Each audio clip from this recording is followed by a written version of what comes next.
미네소타주에서 이민 단속을 둘러싼 갈등이 격화하면서 시위대와 법 집행 당국 간의 대치가 거세지자 도널드 트럼프 대통령이 내란법을 발동 가능성을 언급했습니다. 뉴욕시에서 만 3세와 4세 아동을 대상으로 한 3K와 프리-K 프로그램 신청이 시작됐습니다.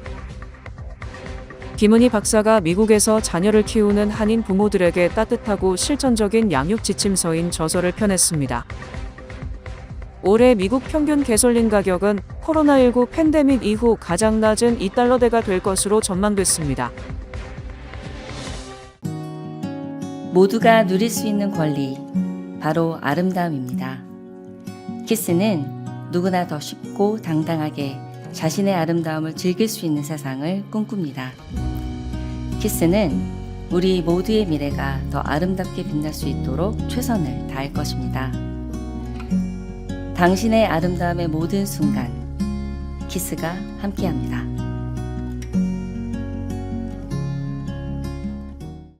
미네소타주에서 이민 단속을 둘러싼 갈등이 격화하면서 시위대와 법 집행 당국 간의 대치가 거세지자 도널드 트럼프 대통령이 내란법을 발동 가능성을 언급했습니다. 트럼프 대통령은 15일 트루스 소셜에서 미네소타의 부패한 정치인들이 법을 지키지 않고 할 일을 할 뿐인 이민세관 단속국의 애국자들을 공격하는 전문 선동가들과 내란 세력을 막지 않는다면 나는 과거 여러 대통령이 사용한 내란법을 발동해 한때 위대했던 그 주에서 벌어지는 치욕을 신속히 끝낼 것이라고 경고했습니다. 트럼프 대통령의 이날 발언은 민주당 소속 단체장들이 관할 지역 내에서 격렬해지는 시위 상황을 완화하기 위해 노력하지 않는다면 내란법을 발동하겠다는 의미로 해석됩니다.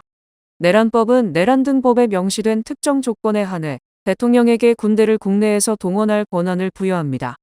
미네소타 미니애폴리스에서는 지난 7일 아이스 요원이 차량 검문 중 그에 저항한 미국인 여성인 르네 니콜 굿을 총으로 쏴 숨지게 하는 사건이 발생했습니다. 이후 트럼프 행정부의 초강경 불법 이민자 단속에 반발하는 시민들의 시위가 이어지고 있습니다. 전날에도 미니애폴리스 북부에서 이민 단속 요원이 불법 체류 혐의를 받는 베네수엘라 남성을 체포하던 중 총격을 가하는 사고가 발생했습니다. 총에 맞은 남성은 생명에는 지장이 없는 것으로 알려졌습니다. 뉴욕시에서 만 3세와 4세 아동을 대상으로 하는 3K와 프리-K 프로그램 신청이 시작됐습니다. 대상은 2026년 기준으로 만 3세 또는 만 4세가 되는 아동으로 학부모는 온라인과 전화 또는 패밀리 웰컴 센터를 직접 방문해 신청할 수 있습니다. 신청은 다음 달 2월 27일까지 가능하며 온라인 신청은 13개 언어로 제공됩니다. 또한 전화나 패밀리 웰컴 센터를 통해 200개 이상의 언어 통역 서비스도 지원됩니다. 조란 맘다니 뉴욕시장은 지난 14일 기자회견을 열고 뉴욕시 내의 모든 만 3세, 4세 아동들에게 자리를 배정할 것이라고 말했습니다. 또 택시TV와 링크 NYC, 그리고 지역사회 곳곳을 통해 뉴욕 시민들이 시정부의 서비스를 충분히 알 수 있도록 최선을 다하겠다고 밝혔습니다.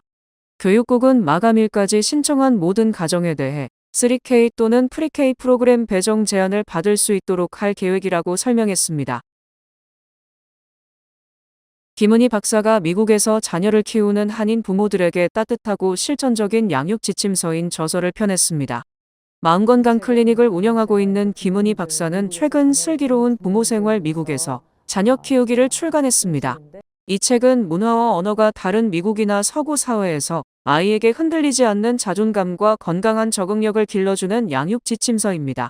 김 박사는 미국에서 자라는 한인 아이들은 낯선 문화와 언어 속에서 자신만의 자리를 찾고 뿌리내리기까지 수많은 어려움을 겪게 된다며 불안증, 우울증, 낮은 자존감 등 정신건강 면에서 고위험 집단이라고 설명했습니다. 그러면서 아이들이 마음 근력을 키우는데 부모님의 역할이 무엇보다 중요하다고 강조했습니다. 부모님들께서 이제 우리 아이들에게 어떤 그 마음 근력을 키워주실 수 있는 데 필요한 어떤 그 자존감을 키워주는 방법, 그 다음에 사회성, 적응력을 키워주는 그런 이제 방법에 대해서 양육 기술에 대해서 이제 실질적으로 매뉴얼처럼 만들어서 부모님들이 바로 적용해서 쓰실 수 있도록 그렇게 구성을 했고. 김 박사는 이 책에 지난 40년간 미국에서 소아 청소년 정신건강 전문의로 임상 현장에서 쌓아온 경험을 비롯해 두 자녀를 미국에서 키운 부모로서의 실제 경험이 담겨져 있다고 소개했습니다. 자녀를 기르는 부모나 교회, 학교, 학원 등 교육기관에서 아이들을 가르치는 교사 등에게 책을 추천했습니다. 그 아이들이 그 노력하는 거, 그 다음에 어떤 과정, 그 다음에 이제 왜 필요한지 이런 동기를 부여할 수 있는 그런 이제 대화를 통해서 동기를 부여하고 이제 이런 방법들이 사실은 더 아이들한테 효율적이죠. 왜냐하면 제가 이렇게 임상에서 보면은 아이들이 참 우수한 아이들이고 그리고 잘 자랐고 그런데 대학이나 이제 부모님을 떠나서 대학에 가거나 아니면은 사회생활을 할 때 굉장히 적응하지 못하는 아이들 많이 봐왔어요. 그래서 이런 거를 볼 때 이게 이제 한국 사회에서의 어떤 그 페런팅이 꼭 미국에서 자라는 우리 아이들한테 꼭 적합하다고 말할 수는 없겠다. 우리 아이들이 그런 적응을 잘 할 수 있도록 돕기를 원하시는 그 부모님을 위해서도 사실 필요한 책이 될 거라고 생각합니다. 김은희 박사는 서울대학교 간호대학을 졸업한 뒤 스토니브룩 뉴욕 주립대학교에서 정신간호학 석사학위와 임상 박사학위를 취득했습니다. 뉴욕 주립소아정신병원에서 근무했으며 현재는 마음건강 클리닉을 운영하며 소아 청소년과 성인을 대상으로 정신과 약물치료, 개인 심리치료, 가족치료를 제공하고 있습니다. 종이책 구입은 김씨네, K북스토어, 알라딘 등에서 구입이 가능하며 전자책은 고고, 구글 플레이에서 구입 가능합니다. 올해 미국 평균 개솔린 가격은 코로나19 팬데믹 이후 가장 낮은 $2대가 될 것으로 전망됐습니다. 유가정보 서비스 업체 게스버디가 CNN에 독점 공개한 전망치에 따르면 올해 미국 전국적으로 평균 개솔린 가격이 갤런당 $2.97를 기록할 것으로 보입니다. 이 같은 예측이 적중한다면 미국 개솔린 가격은 4년 연속 하락세를 이어가게 되는 것입니다. 연간 평균 가격이 갤런당 $3 미만으로 떨어지는 것은 코로나19 팬데믹이 몰아치던 2020년 이후 6년 만에 처음입니다. 이는 러시아 우크라이나 전쟁 여파로 기름값이 갤런당 $5를 돌파하며 인플레이션 위기의 주범이었던 2022년과는 극명한 대조를 이룹니다. 게스버디의 석유 분석 책임자 패트릭 드하는 미국의 베네수엘라 공습과 마두로 대통령 체포 사건이 유가 하락 전망을 바꾸는 변수가 되지 못할 것이라고 단언했습니다. 베네수엘라의 에너지 인프라가 극도로 황폐해져 이를 재건하는 데 상당한 시간이 걸릴 수밖에 없기 때문에 단기적인 공급 변화가 나타날 가능성이 거의 없을 것이라는 분석입니다. 게스버디는 올해 미국인들이 지난해에 비해서 주유비로 총 $110억 덜 쓸 것으로 예상했습니다. 평균적인 가구당 연간 주유비는 약 $2,083로 2022년 $2,716 대비 약 23% 줄어들 것으로 예측됐습니다. 특히 텍사스, 엘라베마, 미시시피 등 10개 주는 연평균 가격이 $2.75 미만에 머물 것으로 관측됩니다. 이러한 가격 하락의 배경에는 전 세계적인 석유 공급 증가가 있습니다. 도널드 트럼프 대통령의 강력한 압박 속에 사우디아라비아가 주도하는 오펙이 2025년 생산량을 대폭 늘렸습니다. 메트로폴리탄 교통공사가 무임승차 방지를 위해 뉴욕시 전철역에 현대식 요금 게이트를 설치하기 위해서 박차를 가하고 있습니다. MTA는 지난해부터 총 3개 디자인의 새로운 자동 문형 게이트 설치를 시범적으로 시작했습니다.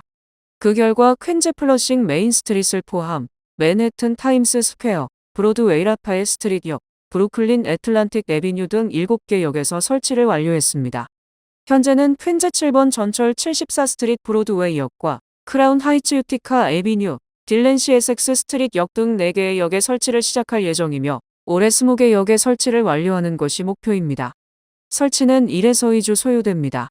2029년까지 약 150개 역으로 확대 도입하는 것이 MTA의 목표입니다. MTA는 현대적인 요금 게이트는 고객의 안전을 보장하고 승하차 시간을 단축하며 무임승차를 방지하고 접근성을 향상시키는 데 도움이 될 것이라고 했습니다. 한편 메트로폴리탄 교통공사가 지난 한 해 동안 무임승차나 유령 번호판 등을 이용한 통행료 회피에 따라 무려 $10억 달하는 손실액이 발생한 것으로 나타났습니다. 시민예산위원회가 발표한 보고서에 따르면 MTA의 2024년도 무임승차 및 통행료 회피 손실액은 버스 $5억 6,800만 달러, 지하철 $3억 5천만 달러, 교량 및 터널 통행료 $5,100만 달러, LIRR과 메트로노스 열차가 $4,600만 달러 등 $10억 를 훌쩍 넘겼습니다.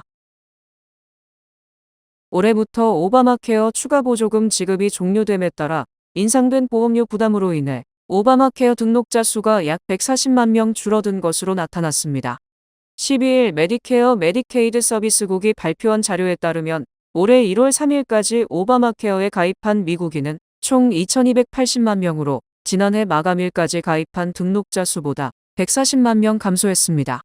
건강정책 전문가들은 보험이 자동으로 갱신된 가입자들이 추가 보조금 종료 후 보험료가 대폭 인상된 첫 번째 청구서를 받은 이후 보험을 해지할 가능성도 있기 때문에 향후 몇 달간 가입자 수가 더 줄어들 것으로 예상했습니다. 연방의회는 소비자들의 재정 부담을 완화하기 위해 오바마 케어 추가 보조금을 연장하는 방안을 논의하고 있지만 아직까지 합의점을 찾지 못한 상태입니다. 연방하원은 추가 보조금 지급을 연장하는 법안을 통과시켰지만 상원은 앞서 동일한 법안을 심의했다가 부결시켰으며 트럼프 대통령 또한 만약 추가 보조금 연장안이 의회를 통과한다 하더라도 거부권을 행사하겠다고 밝혔습니다.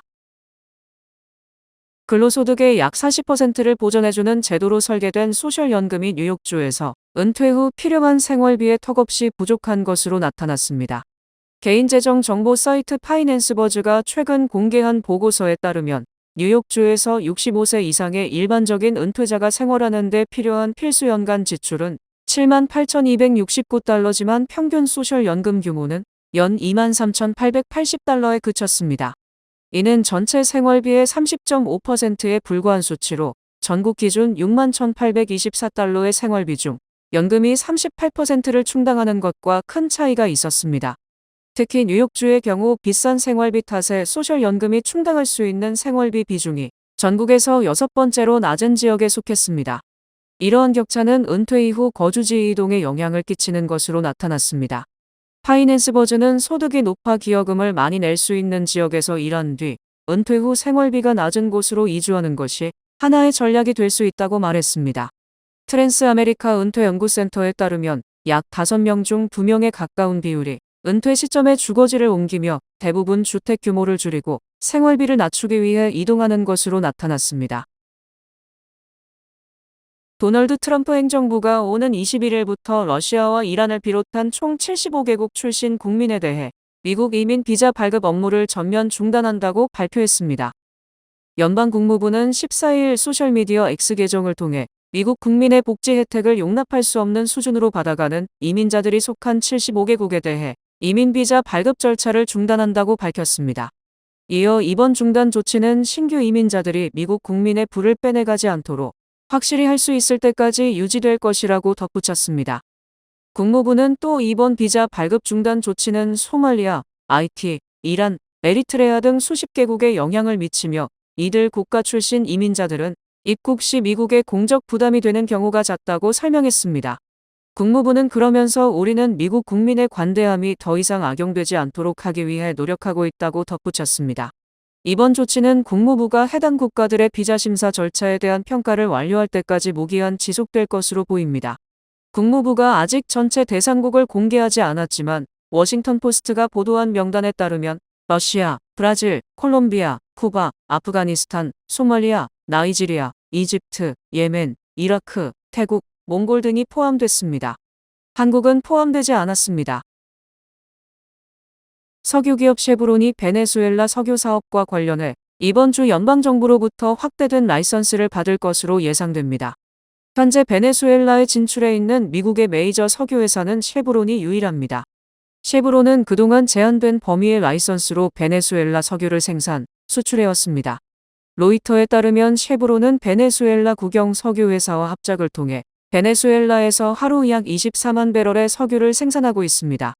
확대된 라이선스를 받으면 베네수엘라에서의 석유 생산 및 수출을 늘릴 수 있을 것으로 전망됩니다. 앞서 로이터는 쉐브론이 라이선스 확대를 위해 연방정부와 협의 중이라고 보도한 바 있습니다. 허가가 나면 쉐브론은 베네수엘라 국영 석유회사가 자체 생산한 석유의 일부를 거래할 수도 있다고 소식통들은 전했습니다. 미국의 본사를 둔 발레로 에너지, 글로벌 원자재 거래 기업 머큐리아 등도 베네수엘라와 거래하고자 연방정부의 라이선스를 받기 위해 협의 중인 것으로 전해졌습니다. 미국은 마두로 축출 이후 베네수엘라 석유 이권 확보에 나섰습니다. 자동차 업체들의 연말 프로모션 공세에도 불구하고 지난달 신차 가격이 또다시 최고치를 갈아치웠습니다.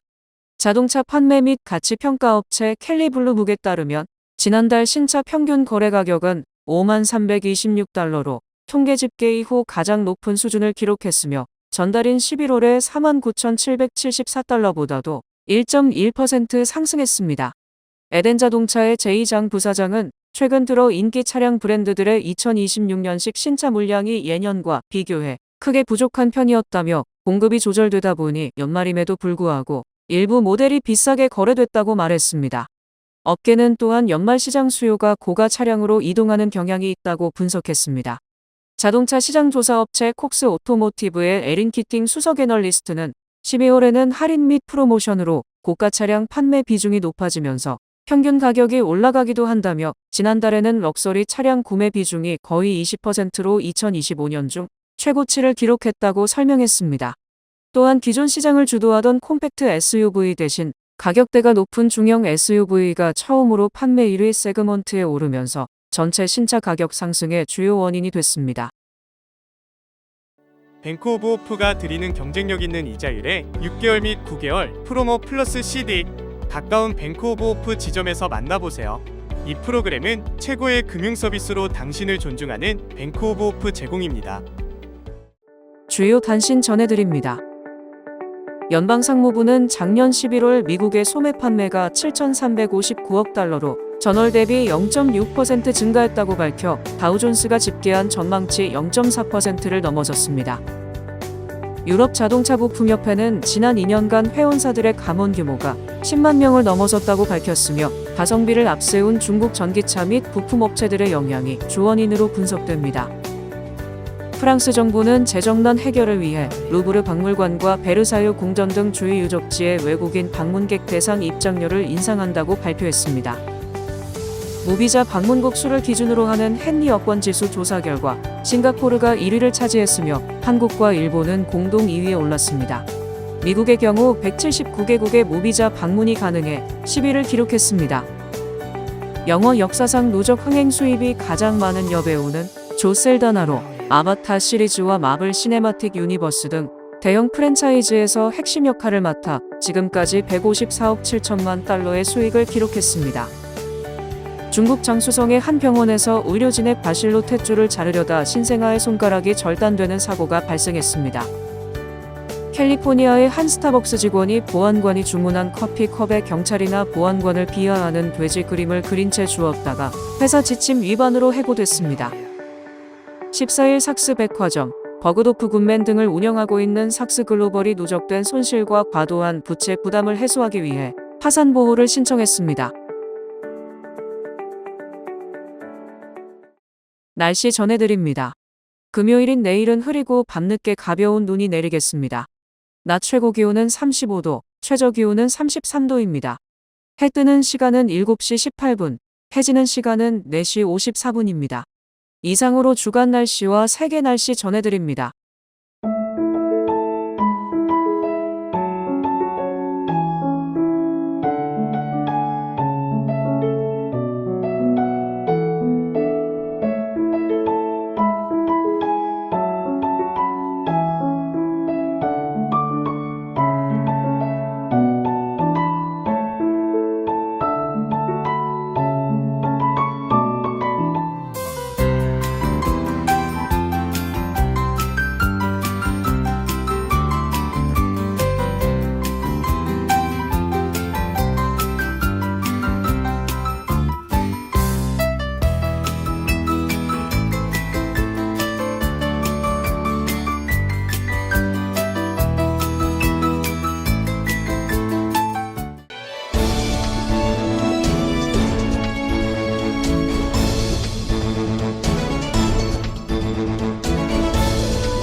이상으로 1월 15일 목요일 TKC 뉴스데스크 여기서 마치겠습니다. 시청해주신 여러분 고맙습니다.